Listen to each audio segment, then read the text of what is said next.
Hello busy people, ఎవరైనా బజ్జీలు morning time ఆఫీస్కి వెళ్ళేటప్పుడు వేసుకుంటారా అండి? ఎవరైనా ఏ హాలిడేస్లోనో వీకెండ్స్లోనో వేసుకుంటారు, కానీ మార్నింగ్ ఎవరైనా వేస్తారా? నేను వేయాల్సి వచ్చింది ఇవాళ.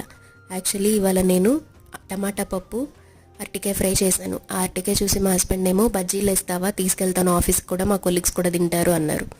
సో ఇంకా నో చెప్పలేక నేను కూడా టేస్ట్ చేయొచ్చు కదా అని చెప్పి సరే అన్నాను, వేశాను. యాక్చువల్లీ మా హస్బెండ్ వాళ్ళ ఆఫీస్లో మ్యాక్సిమం జెంట్సే ఉంటారు, కొలీగ్స్ అందరూ కలిసే లంచ్కి వెళ్తారు. సో అందరూ షేర్ చేసుకుంటారనమాట. సో వాళ్ళు రోజు ఏదో ఒకటి తెస్తారు, ఇంత తింటారు. ఇంటికి వచ్చి నేను కూడా ఏదో ఒకటి తీసుకెళ్ళాలి అంటారు. నేనేమో అంత ప్రొఫెషనల్ కుక్ని కాదు. మనం ఉప్పు ఉంటే కారం ఉండదు, కారం ఉంటే ఉప్పు ఉండదు, అయినా ఏదో ట్రై చేస్తూ ఉంటారనమాట. సో ఇట్లాంటివి అడిగినప్పుడు ఓకే, ఇవి పెద్దగా వంకలు పెట్టడానికి ఏమి ఉండదు కదా అని చెప్పి ఓకే అని చెప్పి చేశాను. ఈ వంటతో తిప్పలు అన్నీ ఇన్ని కాదండి, నాకు ఏ పనైనా ఇష్టమే కానీ ఈజీగానే